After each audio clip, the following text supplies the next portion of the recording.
वासुदेवाय। श्री राम जय जय राम, श्री राम जय जय राम, श्री राम जय राम। गरुड़ पुराण प्रेत कल्प सारोद्धार मुक्ति, इसका श्रवण हम कर रहे हैं। तो आगे आता है 7वां अध्याय। 7वां अध्याय जो भगवान विष्णु जी अपने वाहन गरुड़ जी से बात करते हुए कहते हैं कि देखो गरुड़, इस अध्याय में मैं कहूंगा पुत्र की महिमा क्या होती है और दूसरे के द्वारा दिए गए पिंडदान से प्रेतत्व से मुक्ति कैसे प्राप्त होती है और इसके लिए क्या कर सकते हैं, और भी इसके प्रतिपादन में राजा बभ्रुवाहन और प्रेत की एक कथा भगवान विष्णु गरुड़ को कहते हैं। तो गरुड़ पूछता है भगवान विष्णु जी को, कृत्वा पापानि मनुजाः प्रमादात् बुद्धितोऽपि वा न यान्ति यातनायाम्याः केनोपायेन कथ्यताम्। हे स्वामी केशव, किस उपाय से मनुष्य प्रमादवश अथवा जानकर पाप कर्मों के करके भी यम की यातनाओं को न प्राप्त हो, इसके लिए क्या करना चाहिए उसे हमें कहिए। संसारार्णवमग्नानां नराणां दीनचेतसां पापोपहत बुद्धीनां विषयोपहतात्मनां। संसार रूपी सागर में डूबे हुए दीन चित्त वाले, पाप से नष्ट बुद्धि वाले तथा विषयों के कारण दूषित आत्मा वाले मनुष्यों के उद्धार के लिए हे माधव, पुराणों में सुनिश्चित किए गए उपायों को बताइए जिससे मनुष्य सद्गति प्राप्त कर सके। तो भगवान बोलने लगे, श्री भगवान वाच, दुर्गति कथिता पूर्वम अपुत्राणां च पापिनां पुत्रीणां धार्मिकाणां तु न कदाचित खगेश्वर। हे खगेश्वर, मैंने इसके पहले पुत्र रहित और पापी मनुष्यों की यातना का वर्णन किया है। पुत्रवान तथा धार्मिक मनुष्यों की पूर्वोक्त दुर्गति कभी नहीं होती। यदि अपने पूर्वार्जित कर्मों के कारण पुत्रोत्पत्ति में विघ्न हो तो कोई तो उपाय करके पुत्र की उत्पत्ति करनी चाहिए। तो देखो भगवान यहां कहते हैं कि पुत्र संतान यदि होगा तो जिनको पुत्र है और वो धार्मिक है, सज्जन है, सत्कर्म वाले हैं, तो उनको सद्गति मिलती है। और ये और्ध्वदेहिक क्रियाकर्म करने के लिए पुत्र तो चाहिए। तो यदि कोई पत्रिका में कोई दोष हो, कोई कुल में कोई दोष हो, कोई वंश में दोष हो, तो उसी दोषों को निराकरण करने के लिए कोई ना कोई धर्म विधि करके पुत्र संतति को उत्पन्न करना चाहिए। यदि अपने पूर्वार्जित कर्मों के कारण कोई विघ्न आता होगा तो उसको दूर करना चाहिए। तो उसके लिए क्या करना चाहिए? हरिवंश कथां श्रुत्वा शतचंडी विधानतः भक्त्या श्री शिवमाराध्य पुत्रमुत्पादयेत् सुधीः। यहां भगवान कह रहे हैं कि यदि आपको पुत्र संतान नहीं है तो क्या करें? हरिवंश पुराण का श्रवण करने से अच्छा पुत्र प्राप्त होता है। और भी कहा है कि यदि कोई बाधा होगी, कोई पीड़ा होगी, तो विधान पूर्वक शतचंडी याग करने से, शतचंडी यानी चंडी यानी दुर्गा सप्तशती, तो दुर्गा सप्तशती के 100 पाठ करके उसका 10वां भाग का हवन करके अनुष्ठान करना चाहिए, चंडी अनुष्ठान करना चाहिए।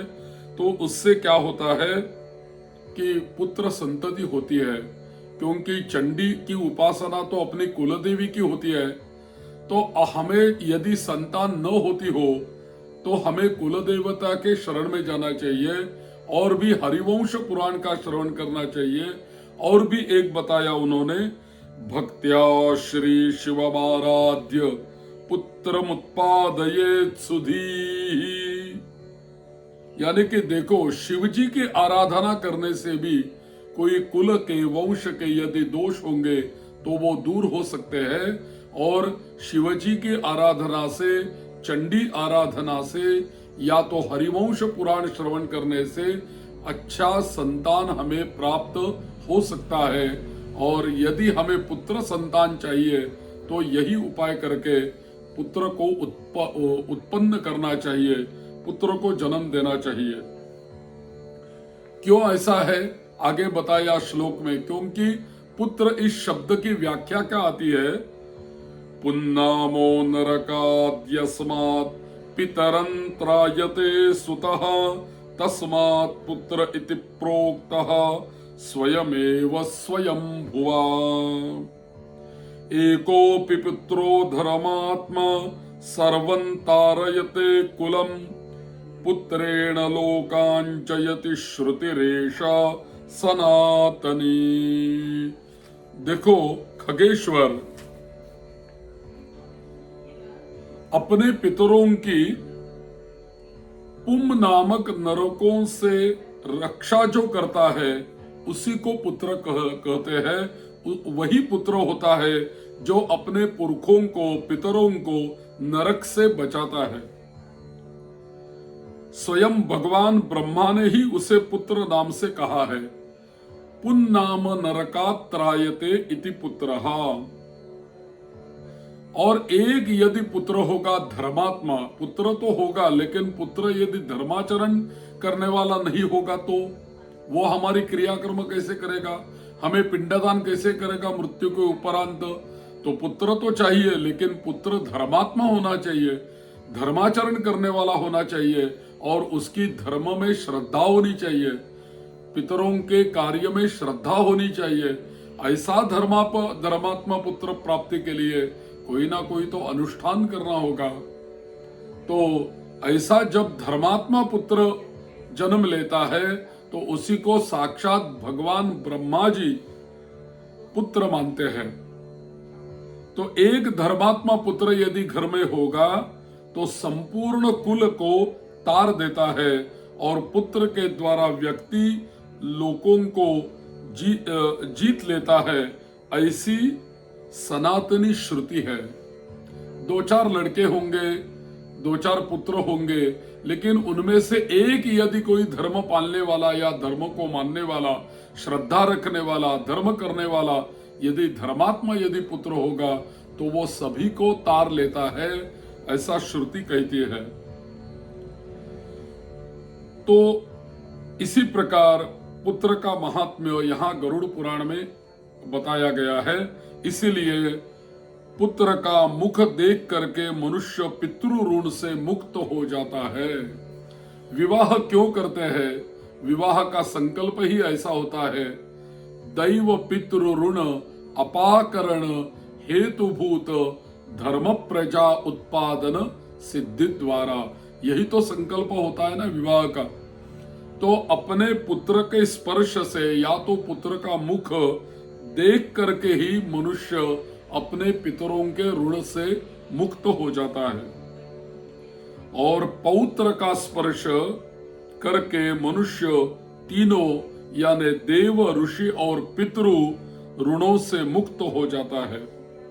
इस प्रकार पुत्र, पौत्र और प्रपौत्र से यमलोकों का अतिक्रमण करके स्वर्ग आदि को प्राप्त करता है। तो पुत्र कैसे उत्पन्न होगा, धर्म पुत्र कैसे होगा, धर्म प्रजा कैसे होगी। देखो यहां संकल्प में खाली प्रजा ऐसा नहीं बोला, धर्म प्रजा होनी चाहिए, धर्मानुसार प्रजा होनी चाहिए, धर्मानुसार संतान होना चाहिए और संतान भी प्रजा होनी चाहिए। खाली संतति ऐसा बोला नहीं है, खाली लड़का लड़की ऐसा नहीं बोलते, तो प्रजा बोलते हैं। यानी प्रजा इसी का अर्थ यही है, प्रकर्षेण गुण वृद्ध्या जायते इति प्रजा। यानी जिनके यहाँ हमेशा अच्छे अच्छे गुणों की वृद्धि होती रहती है, धर्म के गुणों की वृद्धि होती रहती है, उसे ही प्रजा कहते हैं। और ऐसी प्रजा हमें प्राप्त होने के लिए हमें अच्छा विवाह संस्कार भी करना चाहिए। तो अच्छा विवाह यदि अच्छे लड़का और लड़की का विवाह यदि होगा तो अच्छा संतान पैदा होगा, अच्छी संतान होगी और वो धर्माचरण करने वाली संतान होगी। तो फिर प्रजा और भी कहा है, पुत्र की व्याख्या तो मैंने बता दी। प्रजा और धर्म प्रजा, यानी धर्म के अनुसार जो प्रजा जन्म लेती है उसको धर्म प्रजा बोलते हैं। ऐसे ही पुरुष और स्त्री संयोग हो जाएगा तो कोई ना कोई तो पैदाइश हो जाएगी, लेकिन वो धर्म प्रजा नहीं होगी। लेकिन धर्म से यदि स्त्री और पुरुष संयोग हो गया तो जो संतान होगी आगे वही तो धर्म प्रजा होगी। और धर्म से संयोग होना, इसी को हमारे यहाँ विवाह संस्कार कहा गया है। धर्माविरुद्धो भूतेषु कामोस्मि भरत ऋषभ, ऐसा भगवत गीता में कहा गया है कि धर्म के अविरुद्ध जो होता है काम, वो मेरी विभूति है, ऐसा भगवान गीता में कहते हैं। तो धर्म से प्रजा होनी चाहिए, धर्म से स्त्री पुरुषों का संयोग होना चाहिए और बाद में संतान होनी चाहिए, तो वही धर्म प्रजा। और प्रकर्षेण गुण वृद्ध्या जायते इति प्रजा। ऐसा पुत्र होने के लिए, ऐसी संतान होने के लिए पहले तो विवाह होना चाहिए। अच्छा विवाह होगा, अच्छा लड़की को अच्छा वर मिलेगा और अच्छे वर को यदि अच्छी वधू मिलेगी तो और अच्छे मुहूर्त के ऊपर, सुमुहूर्त के ऊपर यदि उनका विवाह संपन्न होगा और सुमुहूर्त के ऊपर यदि गर्भाधान होगा तब भी वो संतान अच्छी हो सकती है। खाली संतति हो सकती है सबको, लेकिन अच्छा संतान के लिए इन सभी के और हमें देखना पड़ेगा। और पिछले अध्याय में भगवान ने बताया है कि कैसे गर्भधारणा होती है, तो गर्भधारणा के लिए कौन कौन से दिन कहे गए हैं उसी का भी विचार होना चाहिए, विवाह संस्कार का भी विचार होना चाहिए। सभी का विचार करके जो संतति हमें प्राप्त होती है वही तो धर्म प्रजा होती है। तो विवाह के हमारे यहाँ जो प्रकार कहे गए हैं उनमें ब्राह्म विवाह सबसे श्रेष्ठ विवाह कहा गया है। ब्राह्मोढ़ा पुत्रोन्नयति संगृहीतस्वधो नयेत एवं ज्ञात्वा खगश्रेष्ठ हीन जाति सुतांस त्यजेत। यानी हमारे यहाँ जो विवाह के प्रकार है उनमें से एक है ब्राह्म विवाह, एक है दैव विवाह, एक है आर्ष विवाह, एक है प्राजापत्य विवाह, एक है आसुर विवाह, एक है गांधर्व विवाह, एक है राक्षस विवाह, एक है पैशाच विवाह। ऐसे 8 प्रकार के विवाह हमारे यहाँ कहे गए हैं। उन्हीं 8 में से सबसे श्रेष्ठ विवाह संस्कार कौन सा है? ब्राह्म विवाह पद्धति, वही श्रेष्ठ है। तो ब्राह्म विवाह की विधि से ही ब्याही गई पत्नी से उत्पन्न औरस पुत्र ऊर्ध्व गति प्राप्त कराता है। ऐसा यहाँ भगवान गरुड़ जी को कह रहे हैं। और संगृहीत पुत्र अधोगति की ओर ले जाता है। हे खगश्रेष्ठ, ऐसा जान करके व्यक्ति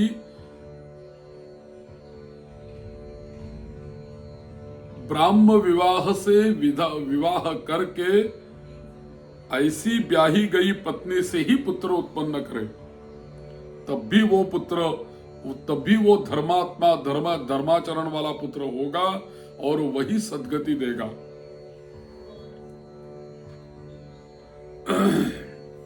हे खग, सवर्ण पुरुषों से सवर्णा स्त्रियों में जो पुत्र उत्पन्न होते हैं वे औरस पुत्र कहे जाते हैं और वे ही श्राद्ध प्रदान करके पितरों को स्वर्ग प्राप्त कराने के कारण होते हैं।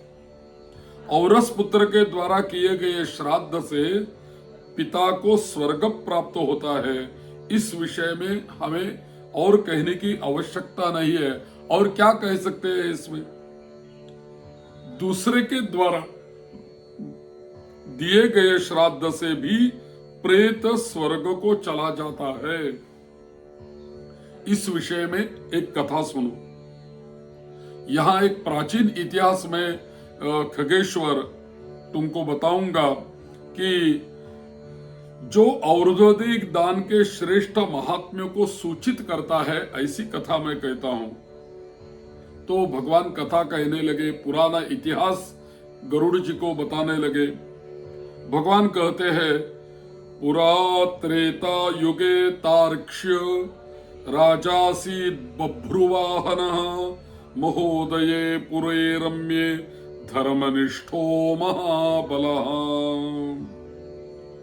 हे तार्क्ष, पूर्व काल में त्रेता युग में महोदय नाम के रमणीय नगर में महाबलशाली और धर्मपरायण बभ्रुवाहन नामक एक राजा रहता था। यज्ञ अनुष्ठान परायण, प्रतिदिन दान करने वाला, लक्ष्मी से संपन्न, ब्राह्मणों का सम्मान करने वाला तथा साधु पुरुषों की सेवा करने वाला और उत्तम शील, उत्तम आचार गुणों से युक्त और स्वजनों के प्रति अपनत्व और इतर जनों के प्रति दया के भाव से संपन्न ऐसा वो राजा था। क्षात्र धर्म का पूरा पालन करने वाला यह बभ्रुवाहन राजा औरस पुत्र की भांति धर्म पूर्वक अपनी प्रजा का पालन करता था और दंड देने योग्य अपराधियों को दंड देता था। ऐसा राजा था। तो एक समय ऐसा आ गया कि बहुत से लोग पुराने जमाने में मुर्गया करने के लिए वन में जाते थे। नाना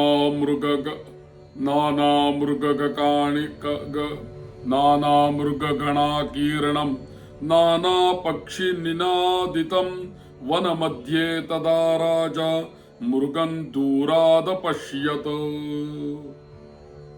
किसी समय सेना के साथ मृगया के लिए नाना वृक्षों से युक्त एक घनघोर वन में प्रविष्ट हुआ और वहां उस समय राजा ने वन के मध्य में दूर से एक मृग को देखा और राजा के द्वारा सुदृढ़ बाण से विद्ध वह मृग बाण सहित जंगल में अदृश्य हो गया और उसके उस हिरण के मृग के रुधिर से गीली हुई घास पर अंकित चिन्ह से राजा उसका पीछा करने लगा और राजा ने पीछा किया। तब मृग के प्रसंग से वह राजा पीछा करते करते करते दूसरे वन में चला गया और दूसरे वन में आग पहुंचा और भूख लगी, प्यास लगी। सूखे हुए कंठ वाला तथा परिश्रम से संताप से पीड़ित उस राजा ने उसी वन में एक जलाशय के समीप आकर पहुंच गया और घोड़े के साथ उसमें राजा ने स्नान किया। कमल की गंधादि से सुगंधित शीतल जल का पान किया। इसके बाद उस जलाशय के बाहर निकलकर शर्म रहित राजा बभ्रुवाहन ने वृक्ष रूपी विशाल शाखाओं के कारण फैले हुए मनोहर और शीतल छाया वाले तथा पक्षी समूहों से पूजित एक वट वृक्ष को वहां पे देखा और वह वृक्ष संपूर्ण वन की महती पताका की भांति स्थित था। उसकी जड़ के पास जाकर राजा बैठ गया। उसके बाद राजा ने भूख और प्यास से व्याकुल इंद्रियों वाले ऊपर की ओर उठे हुए बालों वाले अत्यंत मलिन कुबड़े और मांस रहित एक भयावह वहां प्रेत को राजा ने देखा। उस विकृत आकृति वाले भयावह प्रेत को देखकर बब्रुवाहन विस्मित हो गया। इतने घनघोर जंगल में ये प्रेत यहाँ क्या कर रहा है? और आश्चर्यचकित होकर समुत्सुक मनवाला होकर वह प्रेतराज हंसते हंसते राजा के पास आया और बोला, हे तार्क्ष। तब उस प्रेतराज ने राजा से कहा, हे महाबाहो, प्रेत भावो मया त्यक्तः प्राप्तोस्मि परमां गतिं त्वत्संयोगान् महाबाहो जातो धन्यतरोस्म्यहम्। हे महाबाहो, आपके संबंध से मैंने प्रेत भाव का त्याग कर दिया है, अर्थात मेरा प्रेत भाव छूट गया है और मैं परम शांति को प्राप्त हो गया हूं तथा धन्यतर हो गया हूं। हे राजन, ऐसा बोलने लगा तो राजा ने पूछा, प्रेतत्व कारणंता तब ब्रूहि सर्वमशेषतः कोसित्वं केन दानेन प्रेतत्वन्ते विनश्यति।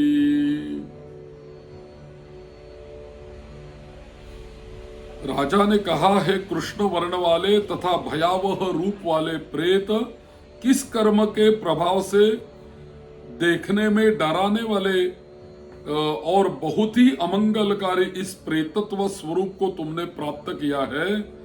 हे प्रेत, हे तात, अपने प्रेतत्व की प्राप्ति का सारा कारण मुझे बताओ। तुम कौन हो, कहां से हो और किस दान से तुम्हारा प्रेतत्व नष्ट हो जाएगा, वही तो हमें बताओ। ऐसा राजा ने पूछा। तब वो प्रेत राजा को कहने लगा, बब्रुवाहन राजा को प्रेत कहता है, देखो राजन, वैदिशं नाम नगरम सर्व संपत् समन्वितम नाना जनपदाकीर्णम नाना रत्न समाकुलम। वैदिश नामक एक नगर था और सभी प्रकार की संपत्तियों से समृद्ध और नाना जनपदों से व्याप्त, अनेक प्रकार के रत्नों से परिपूर्ण, धनिकों के भवनों तथा देव एवं राजप्रासादों से सुशोभित और अनेक प्रकार के धर्मानुष्ठानों से युक्त वह नगर था। उसका नाम था वैदिश नामक नगर।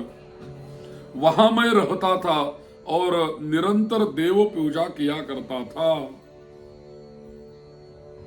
मेरा प्रेतत्व का कारण सुनकर आप कृपया उसे दूर करने की दया कीजिए। प्रेत बोलता है कि वैश्यो जात्या सुदेवो हम नामना विदितमस्तुते हव्येन तर्पिता देवाः कव्येन पितरस्तथा। प्रेत कहता है कि मैं वैश्य जाति में उत्पन्न हुआ, मेरा नाम सुदेव था। मैंने हव्य प्रदान करके देवताओं का तथा कव्य प्रदान करके पितरों का तर्पण किया। देखो, एक होता है हव्य और दूसरा होता है कव्य। देवतार्थम अन्नम हव्यं स्यात् पितृर्थम कव्यमेव च। देवताओं के निमित्त प्रदान किया जाने वाला द्रव्य हव्य होता है तथा पितरों के निमित्त प्रदान किया जाने वाला द्रव्य कव्य कहलाता है। तो मैंने हव्य भी दिया और कव्य भी दिया, यानी मैंने जीवन में देवों की भी सेवा की और पितरों की भी सेवा की। ऐसा नहीं कि खाली पितरों की सेवा की, खाली देवों की सेवा की, ऐसा नहीं, पितरों की भी सेवा की और देवों की भी सेवा की। अनेक प्रकार के मैंने दान किए, ब्राह्मणों को संतुष्ट किया था और अनेक बार दीन, अंधे एवं कृपण जरूरतमंद मनुष्यों को अन्नदान किया था। किंतु हे राजन, मेरा यह सारा सत्कर्म जो मैंने किया पूरी आयु में, वो दुर्दैव से सब निष्फल हो गया। क्यों ऐसा निष्फल हो गया? क्योंकि जिस कारण मेरा सुकृत निष्फल हुआ वह मैं आपको बताता हूं। मुझे कोई संतान नहीं था, कोई मेरा संतान नहीं है, मेरा कोई सुहृद नहीं है, यानी मित्र नहीं है, कोई बांधव नहीं है, और ऐसा भी कोई मित्र नहीं है कि जो मेरी कोई और्ध्वदेही क्रिया कर सके। देह छोड़ने के बाद मेरी तो और्ध्वदेही क्रिया करना चाहिए। पहले दिन से 9वें दिन, 9वां दिन, 10वां दिन, 11वां दिन, 12वां दिन, यही तो, या तो प्रतिदिन क्रिया होनी चाहिए, उसको हम और्ध्वदेही क्रिया बोलते हैं, जो वैकुंठ में हम करते हैं। तो वही तो क्रिया करने का महत्व है। यदि वो क्रिया नहीं किया किसी का, तो होता क्या है, ऐसा प्रेतत्व की प्राप्ति हो जाती है। तो ऐसी क्रिया करने से, मृत्यु उपरांत किसी का और्ध्वदेही क्रिया कर्म करने से उसको प्रेतत्व से मुक्ति मिलती है। देखो, पहले तो हम मनुष्य लोक में होते हैं और देह छोड़ने के बाद प्रेत लोक में चले जाते हैं, और प्रेत लोक के बाद हम पितृलोक चले जाते हैं, और पितृलोक के बाद उत्तम लोक को चले जाते हैं। ऐसा स्टेप बाय स्टेप हमारी उन्नति होती है। लेकिन यदि देह छोड़ने के बाद प्रेतत्व में गए और हमारी कोई क्रिया नहीं हुई, क्रियाकर्म किसी ने नहीं किया, तो क्या होगा? तो प्रेतत्व ही स्थिति हमेशा के लिए बनी रहेगी। ऐसी प्रेतत्व स्थिति यह सुदेव नामक वैश्य को प्राप्त हुई थी, क्योंकि उसी का किसी ने कर्म ही नहीं किया। क्योंकि वो बोलता है कि मेरा कोई बांधव नहीं है, कोई सुहृद नहीं है, कोई मित्र नहीं है, कोई संतान नहीं है कि जो कोई मेरी क्रिया करे। मेरे पीछे कोई पिंडदान करने वाला, मेरे पीछे कोई कर्म करने वाला, क्रिया कर्म करने वाला कोई तो नहीं था। इसलिए मुझे प्रेतत्व की प्रेतत्व की दशा प्राप्त हुई है। तो राजन महाराज, मृत्यु के अनंतरम जिस व्यक्ति के उद्देश्य से 16 मासिक श्राद्ध नहीं दिए जाते, सैकड़ों श्राद्ध करने पर भी उसका प्रेतत्व सुस्थिर ही रहता है, अर्थात दूर नहीं होता। मृत्यु के उपरांत 11वें दिन में और भी 13वें दिन में 16 श्राद्ध किए जाते हैं। उसको मासिक निवृत्ति बोलते हैं या तो 16 श्राद्ध बोलते हैं। तो पूरे साल में हर एक महीने में श्राद्ध आता है। 12 महीने के 12 श्राद्ध होते हैं, और भी 6 महीने के बाद एक होता है, एक 45 दिन के बाद होता है, और एक वर्ष पूर्ति के समय होता है। कुल मिला के 15 या 16 श्राद्ध हो जाते हैं। तो इसको 16 श्राद्ध बोलते हैं। वो तो करना पड़ता है 11वें दिन। वो यदि नहीं किए श्राद्ध तो क्या होता है, प्रेतत्व से मुक्ति नहीं मिलती। तो वही तो ये प्रेत कह रहा है कि मेरा कोई किसी ने कर्म ही नहीं किया तो मुझे गति कैसी मिलेगी। मेरा किसी ने 16 श्राद्ध नहीं किया, इसलिए प्रेत ही बताता है कि सैकड़ों श्राद्ध यदि किए लेकिन 16 श्राद्ध नहीं 11वें दिन या 13वें दिन किया तो प्रेतत्व से मुक्ति नहीं मिलती। तो प्रेतत्व से मैं दूर नहीं हो सकता। तो हमें यहाँ पे समझ लेना चाहिए, हमें ये अध्याय और यह कथा ये समझा रही है कि मृत्यु के उपरांत क्रिया कर्म की आवश्यकता है। कोई ना कोई तो ऐसा होगा कि वह तो क्रिया कर्म करेगा। यदि क्रिया कर्म नहीं किया तो प्रेतत्व ही प्रेतत्व की प्राप्ति हो जाएगी। और कितने साल तक प्रेतत्व रहेगा यह तो भगवान को मालूम है। कितने भी साल प्रेत योनि में वह जीवात्मा भटकता रहता है। यहाँ तो उसका कुछ पुण्य उदय हो गया तो राजा की उससे राजा का और बभ्रुवाहन राजा उस सुदेव नामक प्रेत को मिल गया। तो राजा को वह प्रेत प्रार्थना कर रहा है कि मुझे मुक्ति दिलाओ राजन। तो वही तो प्रेत वो कह रहा है, त्वमौर्ध्वदेहिकं कृत्वा मामुद्धर महीपते वर्णानां चैव सर्वेषां राजा बंधुरिहोच्यते।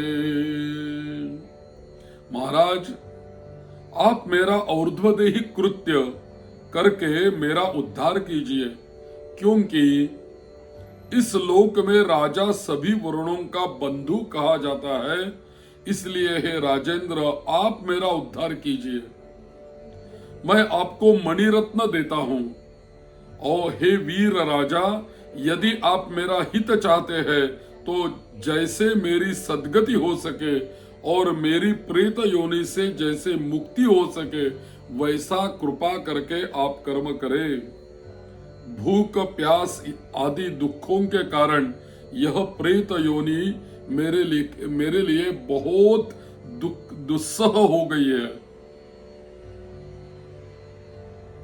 यदि मे ही भवेद राजन विधिर्नारायणो महान तदग्रे वेद मंत्रैश्च क्रिया सर्वोर्ध्वदेहिकी तदा नश्यति मे नूनं प्रेतत्वन्नात्र संशयः वेदमन्त्रास्तपोदानं दया सर्वत्र जन्तुषु सच्छास्त्रश्रवणं विष्णोः पूजा सज्जनसङ्गतिः प्रेतयोनि विनाशाय भवन्तीति मया श्रुतम्। देखो राजन, इस वन में स्वाद वाले शीतल जल और फल विद्यमान है, फिर भी मैं भूख और प्यास से पीड़ित हूं। मुझे जल और फल की प्राप्ति नहीं हो पाती। हे राजन, यदि मेरे उद्देश्य से यथाविधि तुम नारायण बलि नामक विधान करोगे, यदि नारायण बलि की जाए, उसके बाद वेद मंत्रों के द्वारा मेरी सभी और्ध्वदेही क्रिया संपन्न की जाए, तो निश्चित ही मेरा प्रेतत्व नष्ट हो जाएगा, इसमें संशय नहीं। मैंने सुन रखा है कि वेद के मंत्र, तप, दान और सभी प्राणियों में दया, सच्शास्त्रों का श्रवण, भगवान विष्णु की पूजा और सज्जनों की संगति, ये सब प्रेत योनि के विनाश के लिए होते हैं। सच्छास्त्र श्रवणं विष्णोः पूजा सज्जन संगतिः प्रेतयोनि विनाशाय भवन्तीति मया श्रुतम्। देखो, यहाँ समझने की बात यही है कि यह प्रेत तो बभ्रुवाहन राजा की प्रार्थना कर रहा है और प्रार्थना ऐसी कर रहा है कि मेरे लिए कुछ ना कुछ तुम करो। तो देखो, एक बात यहाँ समझ में आती है कि कोई भी राजा अपने प्रजा के लिए कुछ भी कार्य कर सकता है। यदि किसी का कोई नहीं होगा तो राजा क्रियाकर्म कर सकता है, ये तो यहाँ सुनिश्चित हो जाता है। और भी यह समझ में आता है कि यह प्रेत राजा की प्रार्थना कर रहा है, लेकिन राजा को एक मणि दे रहा है। फोकट में मेरी क्रिया मत करो, ये मेरे से धन लेके जाओ, ये मणि लेके जाओ और आप मेरी क्रिया कर्म करो। दूसरी बात यह समझ में आती है कि यह प्रेत योनि वाला जीवात्मा सुदेव पिछले जन्म में था उन्होंने बहुत क्रियाकर्म किए थे, दैव कर्म किया, पितृ कर्म किया, दान किया, सब कर्म किया, लेकिन मृत्यु के उपरांत उसकी कोई क्रिया नहीं होगी तो अपने पुराने जन्म में किए हुए कर्मों से उसकी बुद्धि भ्रष्ट नहीं हुई थी। ये सभी क्रियाकर्मों के ऊपर उनकी श्रद्धा थी। यह तो बात निश्चित है कि इससे हमें समझ लेना चाहिए कि प्रेतत्व योनि प्राप्त होने के उपरांत इस विधि के ऊपर वो प्रेत श्रद्धा रखता है और कोई ना कोई तो मेरे लिए क्रियाकर्म कर सकता है। और प्रेत कहता है यहाँ पे, यदि किसी को प्रेतत्व प्राप्ति नहीं होगी, किसको नहीं हो सकती प्रेतत्व की प्राप्ति, तो प्रेत कहता है सच्शास्त्र श्रवणम विष्णु, यदि हम जीवन में सच्शास्त्रों का आश्रय करेंगे, सच्शास्त्रों का श्रवण करेंगे, पुराणों का भक्ति से श्रवण करेंगे और हमारे जीवन में हम यदि भगवान विष्णु जी का नामस्मरण करेंगे, विष्णु सहस्रनाम का पाठ करेंगे या तो विष्णु जी की पूजा करेंगे और सज्जनों की संगति करेंगे, तो सज्जन संगति, विष्णु जी की पूजा, विष्णु जी का नामस्मरण और सच्शास्त्र श्रवण करने से कभी भी प्रेतत्व योनि प्राप्त नहीं होती। यह प्रेत ही कह रहा है। प्रेत ऐसा कह रहा है कि सब प्रेत योनि के विनाश के लिए होते हैं। यह करने से प्रेतत्व योनि का विनाश हो जाता है। तो मृत्यु के उपरांत हमें प्रेत योनि न मिले, इसके लिए हमें यह तो करना चाहिए, जब हम जीवन जीते हैं तब तो हमें विष्णु जी का सहस्त्रनाम पाठ करना चाहिए, विष्णु जी की पूजा करते रहना चाहिए और सच्शास्त्रों का श्रवण करना चाहिए और भी तो सज्जन के संगति में रहना चाहिए। ऐसा हम यदि जीवन में करेंगे तो हमें कभी प्रेतत्व योनि प्राप्त नहीं होगी, ऐसा यह प्रेत ही बता रहा है। अतो वक्ष्यामि ते विष्णु पूजां प्रेतत्वनाशिनी, अतो वक्ष्यामि, मैं यही कह रहा हूं कि जो प्रेतत्व नाश करने वाली, प्रेतत्व से मुक्ति देने वाली जो विष्णु पूजा होती है वही मैं आपको बताता हूं, वही मेरे लिए आप करो ताकि मेरी मुक्ति हो सके। तो देखो, विष्णु जी की पूजा करके ही जो विधि किया जाता है उसको बोलते हैं नारायण बलि। ऐसा विधान हमारे यहाँ महाराष्ट्र में तीर्थ क्षेत्रों में जाकर वो नारायण नागबलि किया जाता है, त्रिपिंडी श्राद्ध किया जाता है, तो वही तो नारायण बलि विधान होता है। जिनको प्रेत योनि प्राप्त हो गई है उनको मुक्ति दिलाने के लिए यह नारायण बलि विधान किया जाता है। तो उसी नारायण बलि का विधान यह प्रेत बभ्रुवाहन राजों को समझा रहा है। देखो, न्यायोपार्जित जो सुवर्ण सोना लेकर उससे नारायण की एक प्रतिमा बनवाए, जैसे विविध पवित्र जलों से स्नान कराकर दो पीले वस्त्रों से वेष्टित करके सभी अलंकारों से विभूषित कर अधिवासित करे, तदनंतर उसका पूजन करे। और उसी के पूर्व भाग में, पूर्वे तो श्रीधरन्तस्य दक्षिणे मधुसूदन पश्चिमे वामनं देवमुत्तरे च गदाधरम् मध्ये पितामहं चैव तथा देवं महेश्वरं पूजयेच्च विधानेन गंधपुष्पादिभिः पृथक। देखो, उस विष्णु जी की प्रतिमा का पूजन करने के उपरांत उसके पूर्व भाग में श्रीधर, दक्षिण भाग में मधुसूदन, पश्चिम भाग में वामन और उत्तर भाग में गदाधर और मध्य में पितामह ब्रह्मा और महादेव शिव की स्थापना करे। और ऐसी स्थापना करके गंध पुष्पादि द्रव्यों के द्वारा विधि विधान से पृथक पृथक उनकी पूजा करे।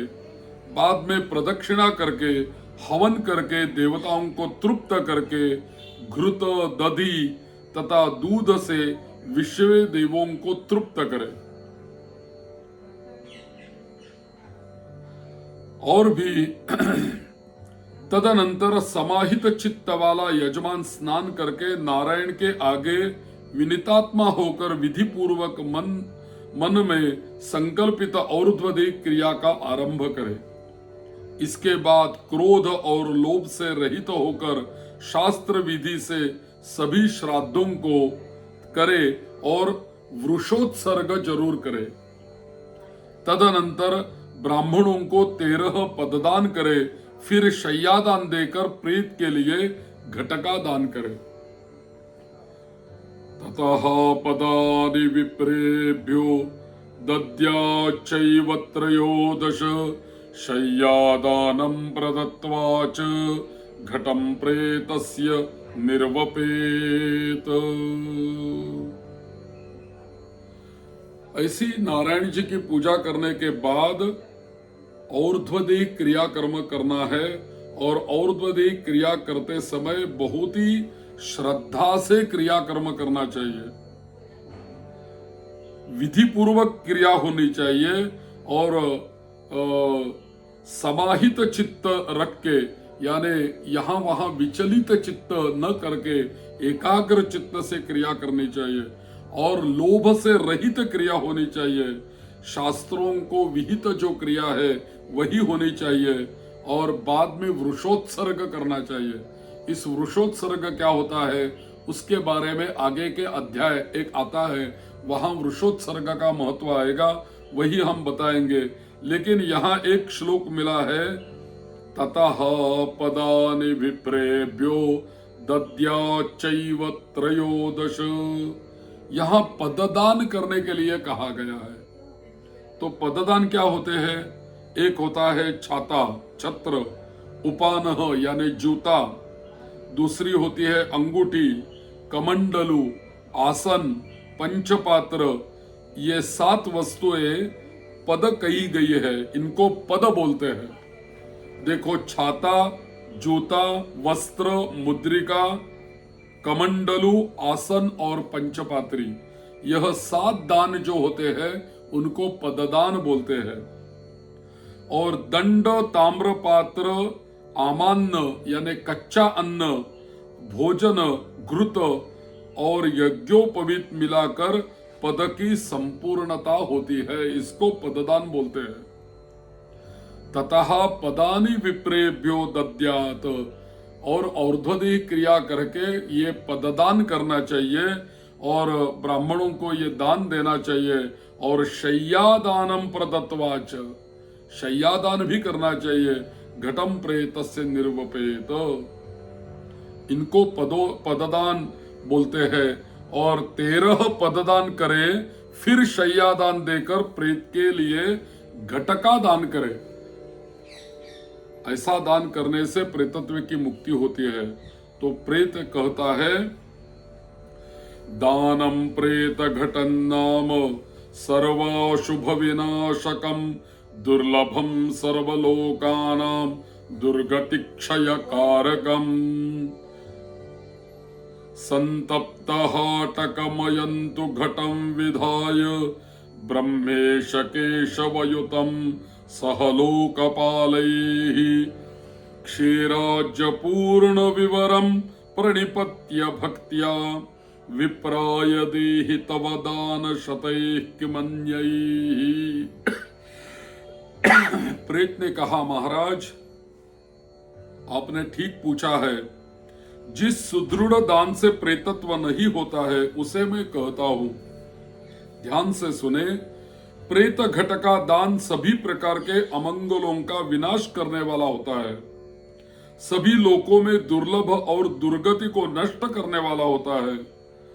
ब्रह्मा, शिव और विष्णु सहित लोकपालों से युक्त तपाए हुए सोने का एक घट बनाकर उसे दूध, घी आदि से पूरा भरकर भक्ति पूर्वक प्रणाम करके ब्राह्मणों को दान करें। इसके अतिरिक्त तुम्हें अन्य सैकड़ों दानों को देने की आवश्यकता ही नहीं है। यही दान परिपूर्ण है, उसको प्रेत घट बोला है। ब्रह्मा मध्ये तथा विष्णु शंकर शंकरो व्ययः प्राच्यादिषु च तत्कंठे लोकपालान् क्रमेण तु संपूज्य विधिवत राजन् धूपैः कुसुम चंदनैः ततो दुग्धाज्य सहितं घटं देयं हिरण्यकम्। देखो, मध्य में ब्रह्मा विष्णु तथा कल्याण करने वाले अविनाशी शंकर की स्थापना करे एवं घट के कंठ में पूर्व आदि दिशाओं में क्रमशः लोकपालों का आवाहन करके उनकी धूप पुष्प चंदन आदि से विधिवत पूजा करके दूध और घी के साथ उस हिरणमय घट का ब्राह्मणों को दान करना चाहिए। राजन, प्रेतत्व की निवृत्ति के लिए सभी दानों में श्रेष्ठ और महापातकों का नाश करने वाले इस दान को श्रद्धा पूर्वक करना चाहिए। तो पददान का महिमा बताया, विष्णु जी की पूजा का महिमा बताया और विष्णु जी की पूजा करने के बाद उसके सामने ही और्ध्वदेही क्रिया कर्म करने के लिए कहा और और्ध्वदेही क्रिया करते समय पददानों को करना चाहिए, यही बताया। पददान करने के बाद प्रेत घट का दान करना चाहिए, ये भी इसमें बताया। इसको ही बोलते हैं नारायण बलि। तो भगवान कहते हैं आगे, एवं संजल्पतस्तस्य प्रेतेन सह काश्यप सेना जगामानुपदम हस्त्यश्वरथ संकुला ततो बले समायाते दत्त्वा राज्ञे महामणिं नमस्कृत्य पुनः प्रार्थ्य प्रेतो दर्शन मेयीवान। हे कश्यप पुत्र गरुड़, प्रेत के साथ इस प्रकार बातचीत हो रही थी कि उसी समय हाथी घोड़े आदि से व्याप्त राजा की सेना पीछे से वहां आ ही गई। सेना के आने के बाद राजा को महामणि देकर उन्हें प्रणाम करके पुनः अपने उद्धार के लिए और्ध्वदेही क्रिया करने की प्रार्थना करके वह प्रेत अदृश्य हो गया और राजा भी उस वन से निकलकर राजा भी अपने नगर को चला गया। अपने नगर में पहुंचकर प्रेत के द्वारा बताए हुए वचनों के अनुसार उसने विधि विधान से और्ध्वदेही क्रिया का अनुष्ठान किया। उसके पुण्य प्रदान से मुक्त होकर प्रेत मुक्त होकर स्वर्ग को चला गया। तो देखो, पूरे जीवन में पुण्य कर्म किया, पूरे जीवन में दैव कर्म किया, पितृ कर्म किया, दान किया, सभी किया, लेकिन मृत्यु के उपरांत खाली क्रिया कर्म नहीं किया तो प्रेतत्व प्राप्त हो गया था। तो ऐसे प्रेतत्व से मुक्ति दिलाने वाला यदि नारायण बलि विधान हो गया वहां पे, तो प्रेतत्व से मुक्ति ऐसी मिल गई कि प्रेतत्व से मुक्ति पाकर वह जीवात्मा सीधा स्वर्ग में चला गया। इतना महत्व है क्रिया कर्म का। लोग बोलते हैं कि मृत्यु को उपरांत किसी ने देखा है, क्या महत्व है इसके ऊपर, किसी ने देखा है स्वर्ग, किसी ने देखा है नरक। तो ऐसा बोलने से नहीं होता, क्योंकि हमारे शास्त्रों ने पुराणों में जो बताया है वही मैं बताने का प्रयास कर रहा हूँ। जितना भी भगवान विष्णु गरुड़ जी को बता रहे हैं वही तो श्लोकों के माध्यम से ही मैं आपको कह रहा हूँ। वही विष्णु और गरुड़ जी का संवाद है। तो श्रद्धा से राजा ने श्राद्ध किया, वो प्रेत स्वर्ग को चला गया। तो इतना ही समझ ले गरुड़, श्राद्धेन पर दत्तेन गत प्रेतोपि सद्गतिम किम पुनः प्रपुत्र दत्तेन पिता यातीति चाद्भुतम। जब दूसरे के द्वारा दिए हुए श्राद्ध से प्रेत की सद्गति हो गई तो फिर पुत्र के द्वारा प्रदत्त श्राद्ध से पिता की सदगति हो जाए, इसमें क्या आश्चर्य होगा। इस पुण्यप्रद इतिहास को, यह जो इतिहास है बब्रुवाहन और सुदेव नामक प्रेत का, इतिहासमिमं पुण्यम शृणोति श्रावयेच्च यः न तो प्रेतत्वमायातः पापाचार युतावपि। इतना ही कहा है यहाँ अध्याय के अंतिम श्लोक में। इस पुण्यप्रद इतिहास को जो श्रवण करता है, सुनता है और जो सुनाता है, वे दोनों पापाचरों से युक्त होने पर भी प्रेतत्व को कभी प्राप्त नहीं होते। ऐसा इस अध्याय का प्रभाव है। तो यह अध्याय गरुड़ पुराण सारोद्धार, इनमें 17 अध्यायों में से यह तो 7वां अध्याय है, जहाँ पे बभ्रुवाहन राजा की कथा आती है और सुदेव नामक प्रेत की कथा आती है, और कैसी मुक्ति राजा भी दिला सकता है प्रेत को, यह भी कथा हमें यहाँ श्रवण करने को मिलती है। इति श्री गरुड़ पुराणे सारोद्धारे बभ्रुवाहन प्रेत संस्कारो नाम 7मोऽध्यायः। श्री राम जय जय राम, श्री राम जय जय राम, श्री राम जय जय राम, श्री राम जय जय राम, श्री राम जय राम।